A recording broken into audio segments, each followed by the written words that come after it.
How did I learn English by watching movies? What is it about movies that catapult you? They have a good story arc. Not only good, but excellent.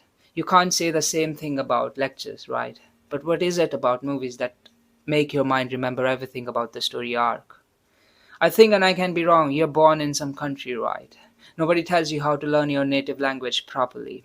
It comes automatically to you because that's how the environment works. On the other hand, if you introspect your life often, you will see that you're a part of a story.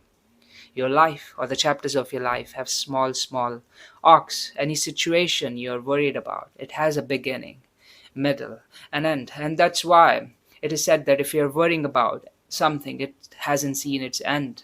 The reason why in life having a purpose is so vital is because of this reason that we are in a story. The stronger the purpose is, the more beautiful the story of a life will unfold. Why? Because it will have challenges. Overcoming certain odds will feel heavy and sometimes unconquerable. But that's when you reach the middle part of that three-act structure of your life. You are in a conundrum. Life is messy. It feels stuck.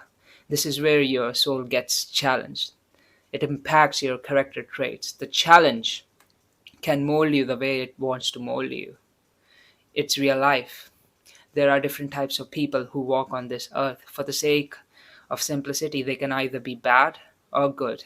If you blend the spectrum of good or bad, you can get different types of genres. Again, this can be part of your life. If you're hooked on any movies, it means you relate those movies to some aspects of your life.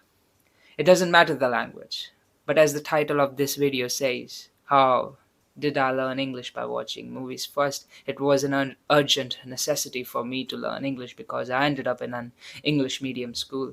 Again, the environment. Second, I didn't really enjoy my classes, so I slowly began watching movies, began binging on them. It resulted in me failing in several endeavors.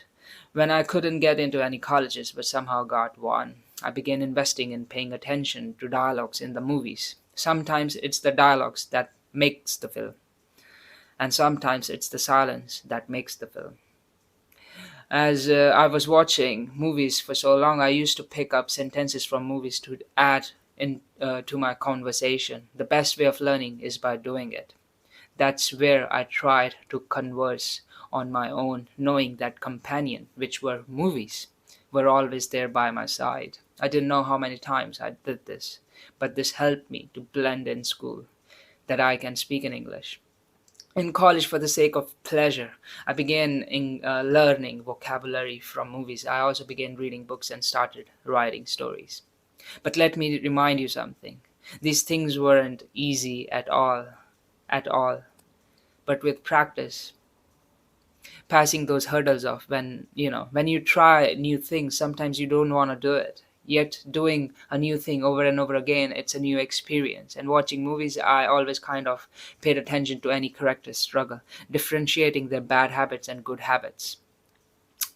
And I also think that when you say you relate to the character and understand their pain, it also helps you to point out what things you need to work on and improve in your own life. That's what the movies provided me. I could have easily gotten swayed by things that certain characters in the movies get involved in, such as drinking, smoking, involving in chemicals, etc. But I always was catapulted by how these characters overcame their odds.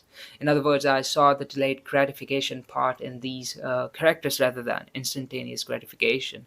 I blended such principles into my own life. It includes working out, having a purpose, appreciating small things in your life, and most importantly, conversing in this language.